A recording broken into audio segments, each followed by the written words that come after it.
இந்த பதிவு எதுக்குன்னா, மறுபடியும் நாம் அடுத்த ஜென்மம் இருக்கு இல்லை, மறுபடியும் நாம் பிறப்போமான்றதே தெரியாது. அதனால் நம்ம இருக்கிறப்பவே சந்தோஷமாக இருப்போம், சிரிச்சுக்கிட்டு இருப்போம்.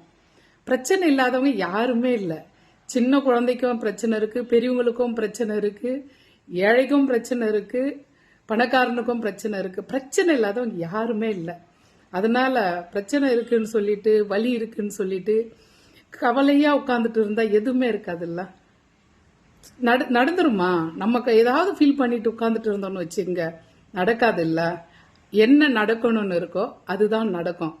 அதனால முடிஞ்ச வரலும் சந்தோஷமா இருப்போம். இந்த பிறப்புல எவ்வளோ பிரச்சனை இருந்தாலும் சந்தோஷமா சிரிச்சுக்கிட்டு இருங்க. எல்லாமே நல்லதாக நடக்கும். ஏதோ ஒன்று நடந்துச்சுன்னு அதை பற்றியே ஆலோசிக்காதீங்க. அடுத்து என்ன, அடுத்தது நல்லது நடக்கும். இப்போ இது சரியா இல்லைன்னா அடுத்தது நல்லதாக நடக்கும். அதனால சிரிச்சுக்கிட்டே இருக்கணும்.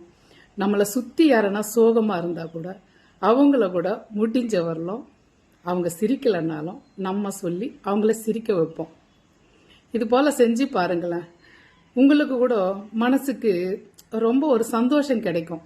மற்றவங்களை சிரிக்க வைக்கிறது கூட சந்தோஷம்தான். எனக்கு பிரச்சனை இருக்காதுன்னு நினைக்கிறீங்களா? எனக்கும் தான் பிரச்சனை இருக்கும். நான் என்ன கடவுளா? நானும் இந்த மனுஷி தானே, எனக்கும் இருக்கும். அதனால ஆலோசிச்சுட்டு இருந்தா எதுவுமே ஆகாது. சிரிக்கிறேன், சிரிச்சுக்கிட்டே இருக்கிறேன். என் முகத்தை பார்த்து நிறைய பேர் கமெண்ட்ல சொல்லுவீங்க, அம்மா உங்க முகத்தை பார்த்தா சந்தோஷமா இருக்குன்னு சொல்லிட்டு. எவ்வளோ கவலையா இருந்தாலும் உங்களை பார்த்த உடனே ஒரு புத்துணர்ச்சி கிடைக்குதுன்னு பார்த்தீங்களா? அது போலதான் நம்ம நல்லா இருந்தாதான் நம்மளை சுத்தி இருக்கிறவங்க நல்லா இருப்பாங்க. எப்பவுமே எவ்வளோ கவலை இருந்தாலும் கவலை அது கிடைக்குது, அதை தூக்கி உரமா போடுங்க. எல்லாருக்கும் பிரச்சனை இருக்குங்க. சந்தோஷமா சிரிச்சுக்கிட்டே இருங்க. குடும்பத்தில் இருக்கிறவங்கள சந்தோஷமா வச்சுங்க. உங்களை சுத்தி இருக்கிறவங்கள சந்தோஷமா வச்சுங்க.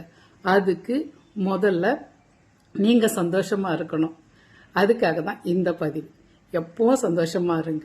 நாளைக்குன்றது பொய், இன்னைக்கு தான் உண்மை. படுக்கிறோன்றது தான் உண்மை. மறுபடியும் காலையில் எழுந்துக்குமான்றது பொய். நான் சொல்றதுக்கு சரிதானே? அதனால இருக்கிற வரலும் சந்தோஷமா இருங்க. கவலைன்றது அப்படி தூக்கி போட்டு போயிட்டே இருக்கணும். சந்தோஷமா இருங்க. நான் சொல்றது சரிதானே?